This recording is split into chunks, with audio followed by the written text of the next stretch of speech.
नमस्कार। अपन अर्धसूत्री विभाजन के प्रकार पढ़ रहे थे। एक पढ़ लिया था, आधुनिक जीवन चक्र के बारे में पढ़ लिया था। आगे नेक्स्ट अपन दूसरा टाइप लेते हैं।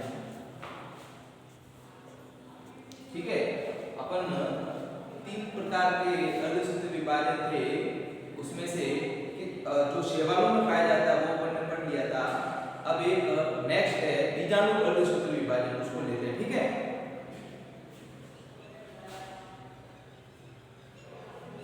बीजाणु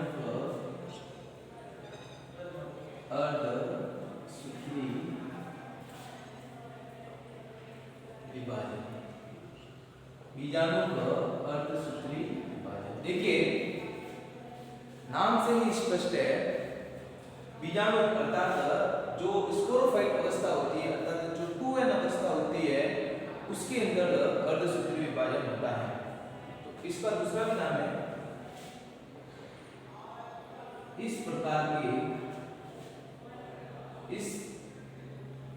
प्रकार का अर्धसूत्री विभाजन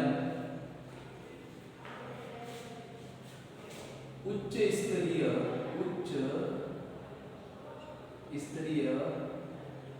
मतलब हायर क्लासेस वाले उच्च स्तरीय पादपों तथा जीवों में पाया जाता है ना। इस प्रकार की जो लाइफ साइकिल है वो हायर प्लांट्स जैसे कि जिम्नोस्पर्म हो गए, एंजियोस्पर्म हो गए, उनमें पाया जाता है ये। और कुछ सभी लगभग जीवों में जो द्विगुणित होते हैं उनमें पाया जाता है। तो ये जो जीवन चक्र है इसे डिप्लॉन्टिक लाइफ साइकिल द्विगुणित जीवन चक्र भी कहते हैं। इसे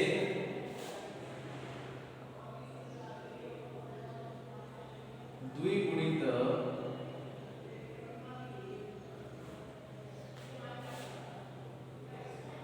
जीवन चक्र या डिप्लॉन्टिक, ये इंपोर्टेंट है, डिप्लॉन्टिक लाइफ साइकिल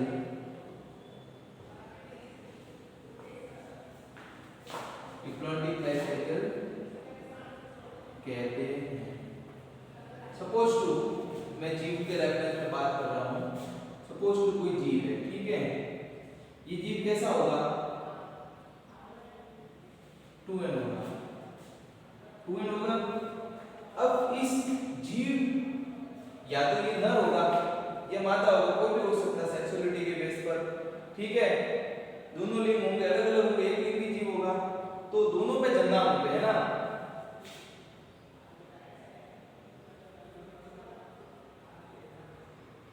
जन्म होंगे जिनको गोनेड्स कहते हैं, गोनेड्स कहते हैं।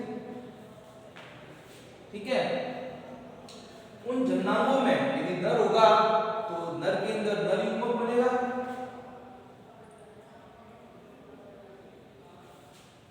सपोज टू यहाँ पे ये जन्नांग में नर के रेफरेंस में बात कर रहा हूं और यहाँ पे मैं मादा के रेफरेंस में बात कर रहा हूं। तो यहाँ पे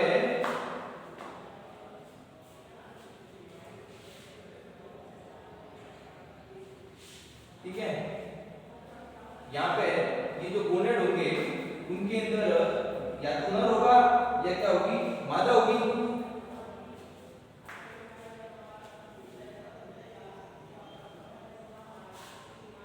ठीक है, अब आपको पता है कि नर होगा तो वृषण होगा और मादा होगी, तो मैं जीवों के संदर्भ में बात कर रहा हूं। यदि मादा होगी तो अंडाशय होगा। अब उनके अंदर म्यूसिस होगा।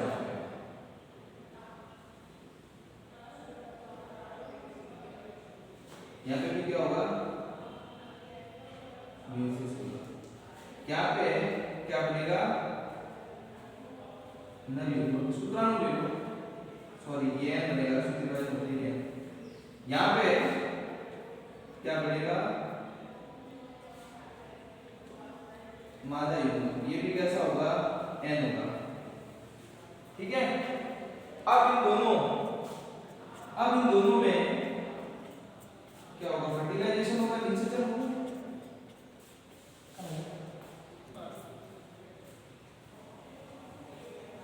ये निषेचन हो गया, निषेचन से n और n मिलकर के क्या बन जाएंगे, ये 2n बन गए, ये क्या बन गया, युग्मनज होगा, युग्मनज बन गया। युग्मनज में लगातार क्या होंगे, विभाजन होंगे।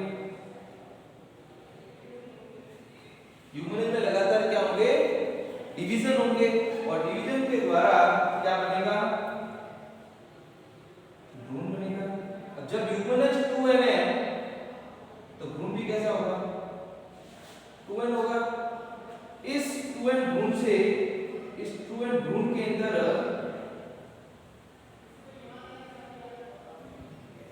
परिवर्तन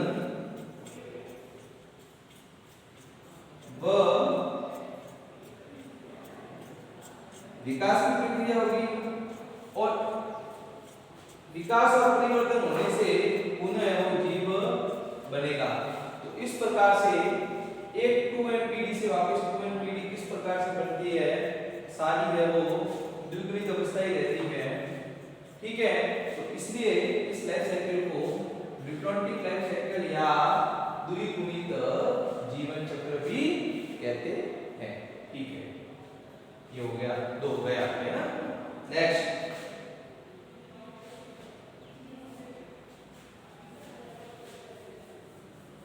अगला है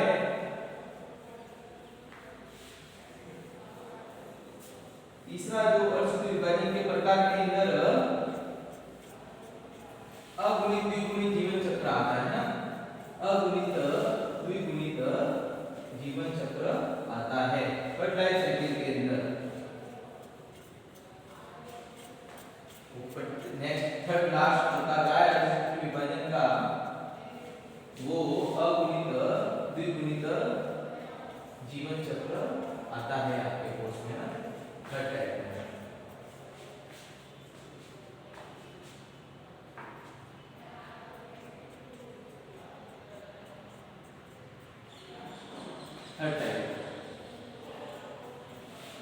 थर्ड टाइप में है आपके अगुणित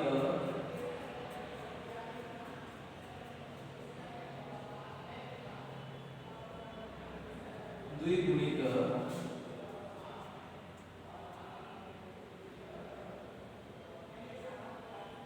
जीवन चक्र। ठीक है, मतलब इसमें n अवस्था भी होगी और 2n भी होगी।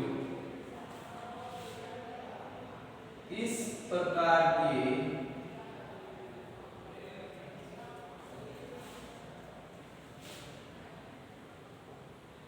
जीवन चक्र में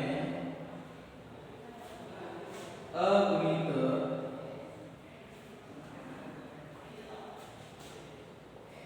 तथा द्विगुणित दोनों प्रकार की अवस्थाएं पाई जाती है। ठीक है, ये जो लाइफ साइकिल है इसमें अगुणित यानी कि n, द्विगुणित यानी कि 2n, दोनों प्रकार की अवस्थाएं पाई जाती हैं। ठीक है, इस प्रकार के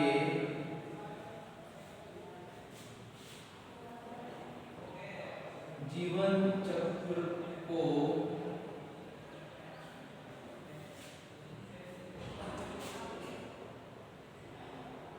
हैप्लोडिप्लॉन्टिक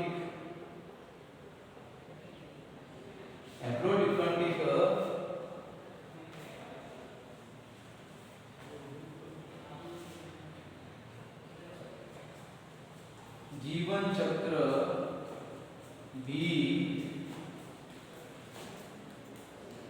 कहते हैं।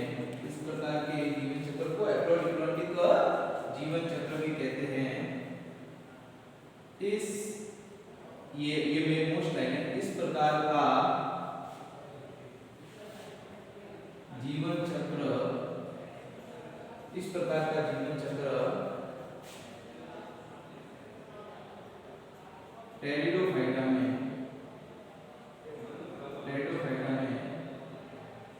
पाया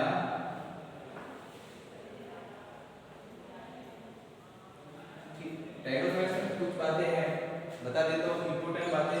इस प्रकार के जीवन चक्र में अगुणित तथा द्विगुणित दोनों प्रकार की अवस्थाएं पाई जाती है, जिसे अपन क्या कहते हैं, एपोडिप्लॉइडिक लाइफ साइकिल कहते हैं। पहली बात, दो बात हो गई। दूसरी बात, इस प्रकार का जीवन चक्र किसमें पाया जाता है, टेरिडोफाइट्स के अंदर पाया जाता है। अब ये जीवन चक्र किस प्रकार से चलता है वो अपन पढ़ते हैं, ठीक है।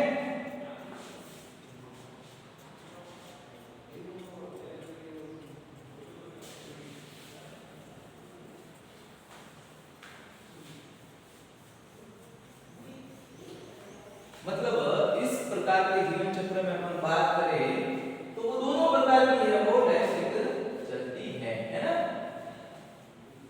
दोनों प्रकार की लाइफ साइकिलें चलती हैं।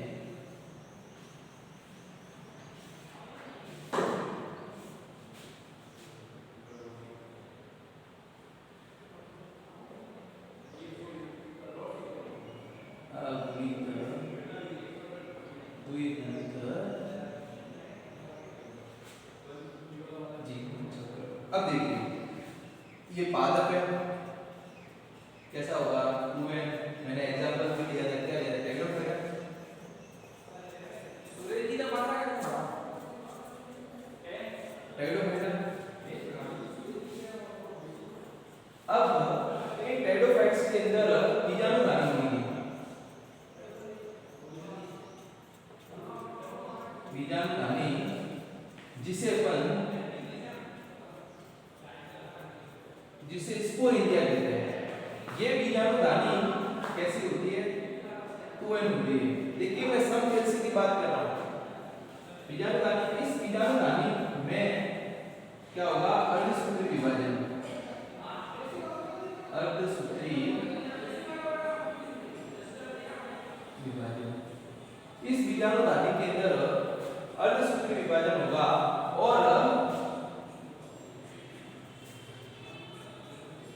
अगुणित बीजाणु बनेंगे। कई सारे अगुणित बीजाणु बनेंगे जो कैसे होंगे, n प्रकार के। देखिए अपने पास तो दूसरा विकल्प है भी नहीं पढ़ने का, ठीक है ना, वीडियो के माध्यम से ही पढ़ना पड़ेगा क्योंकि कुछ कह नहीं सकते अपन क्या सर्कमस्टेंसेस वगैरह होंगी, ठीक है। तो जो संभव हो उतना तो करो। अगुणित बीजाणु बनेंगे। अब कुछ बीजाणु जो है वो नर थैलस का निर्माण करेंगे। किसका, नर थैलस। नर थैलस कुछ जो बीजाणु होंगे वो किसका निर्माण करेंगे, मादा थैलस। ये भी एक प्रकार का होगा। अब आपको पता है कि नर थैलस पर क्या बनेगा, नरजन्ना।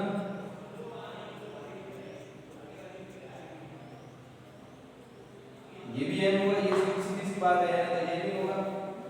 मादा थैलस पर भी क्या बनेंगे, मादा जनना।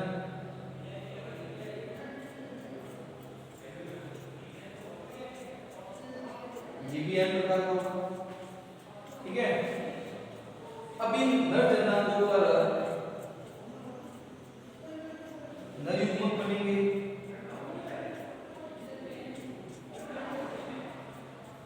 नर युग्मक बनेंगे और मादा जननांग में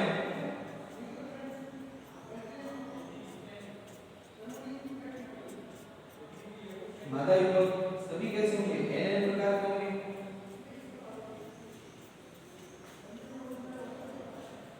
अब इनमें क्या होगा, इन दोनों में नीचे से होगा, नीचे से होने के बाद में n और n दोनों युग्मक 2n मिलके क्या बनाएगा, युग्मनज बनेगा। ठीक है, इस युग्मनज में लगातार क्या होंगे, विभाजन होंगे।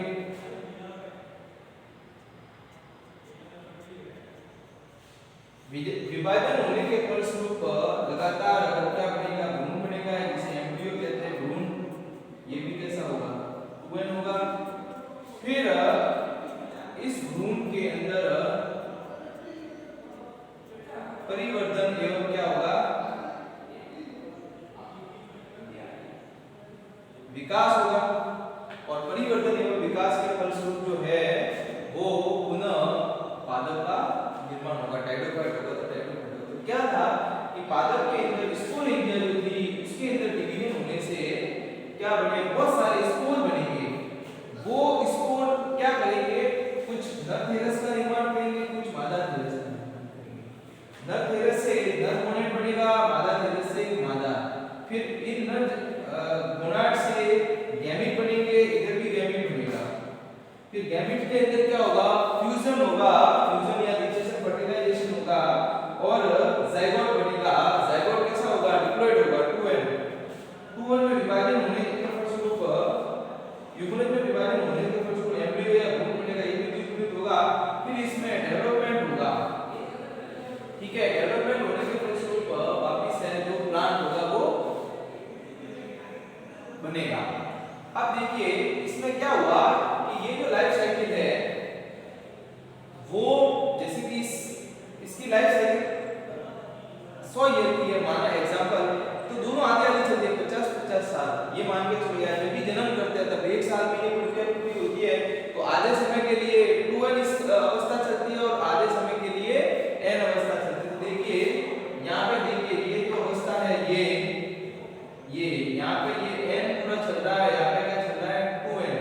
तो 2n और n दोनों पाई जाती है, अर्थात इस जीवन चक्र में द्विगुणित तथा अगुणित दोनों प्रकार की अवस्थाएं पाई जाती है या स्थितियां रहती है, इसलिए इसको अगुणित द्विगुणित लाइफ साइकिल या जीवन चक्र कहते हैं। ठीक है, तो ये आपके तीनों लाइफ साइकिल हो गई। नेक्स्ट आपके जो है वो है टॉपिक युग्मक स्थानांतरण।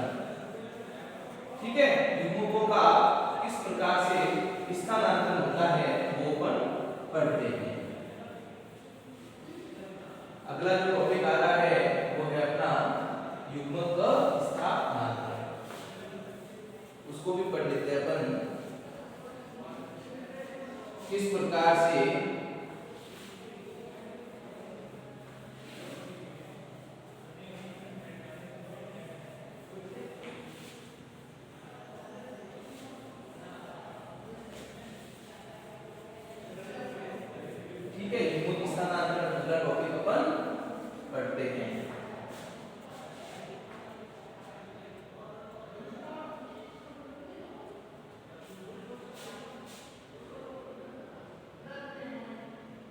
युग्मक स्थानांतरण।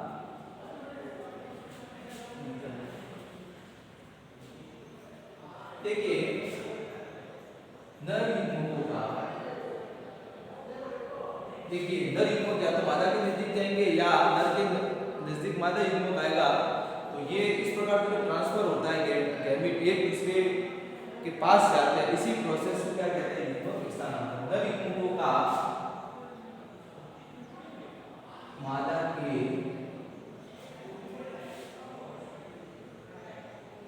नजदीक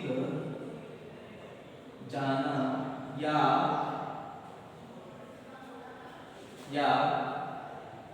नर के पास मादा युग्मक का आना युग्मक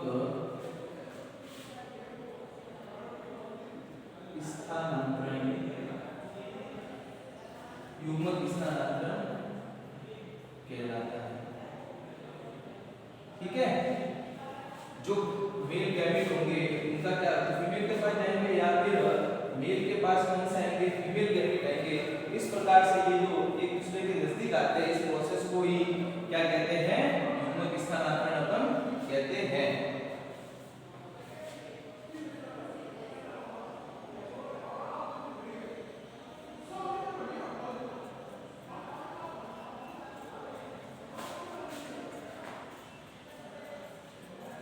अब अपन पढ़ते हैं टॉपिक निम्न पादपों में। निम्न पादपों में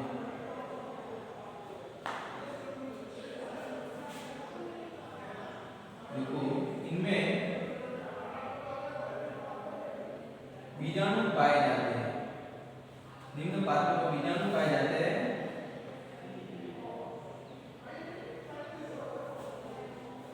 ठीक है, इनमें बीजाणु पाए जाते हैं। ये मतलब इनके अंदर क्या होते हैं, स्पोर पाए जाते हैं। वो स्पोर क्या करते हैं, गैमेट का रूप लेते हैं, है ना। वो स्पोर क्या करते हैं, उसके अंदर फ्लैजिला आ जाती है ना, कशाब आने के बाद वो मोटाइल हो जाते हैं, चलने लगते हैं। फिर क्या करेंगे, ये मेल में मोस्ट ऑफ मेल में ही रहता है। तो जैसे कि सेवा में आप ले लो एग्जांपल, अपने क्या कहते हैं, क्लेमाइडोमोनास का ले लो, है ना। तो इनके ऊपर क्या पाया जाता है, फ्लैजिला पाए जाते हैं, मोटाइल होते हैं, और ये मादा की तरफ क्या होता है, गमन करते हैं।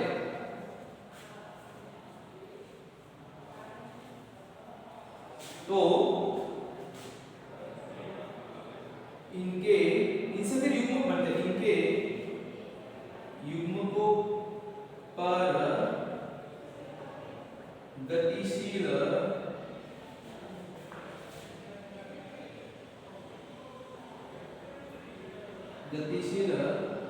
कशाभिकाएं पाई जाती है,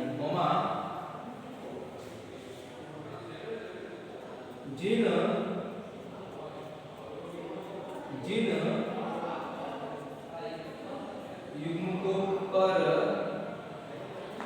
युग्मकों पर गतिशील कशाभिकाएं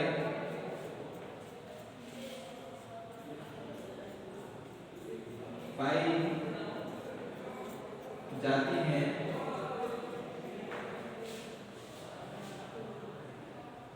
उन्हें चल बीजाणु या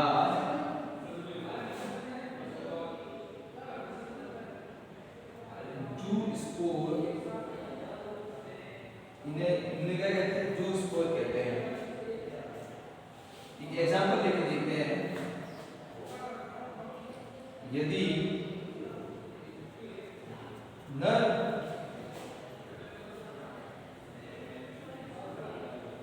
युग्मक पर गतिशील कशाभिका उपस्थित हैं, तो क्या होगा, नर में है मानो, उसी जाति में फीमेल में नहीं, तो नर में क्या बनेंगे, चल बीजाणु बनेंगे। नर कैसे हो गया, चल बीजाणु, और मादा कैसी होगी, अचल होगी, नॉन मोटाइल होगी।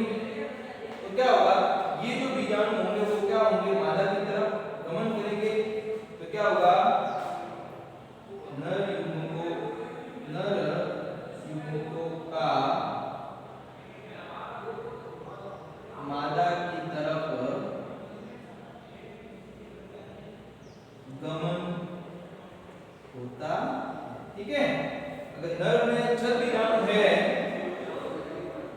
और मादा अचल है, तो नर युग्मक जो है वो मादा की तरफ गमन होता है, या क्या होते हैं, स्थानांतरित होते हैं,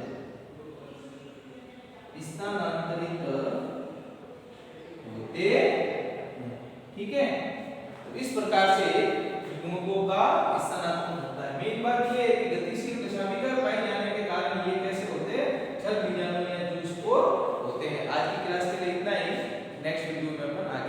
पढ़ेंगे, ठीक है। Thank you.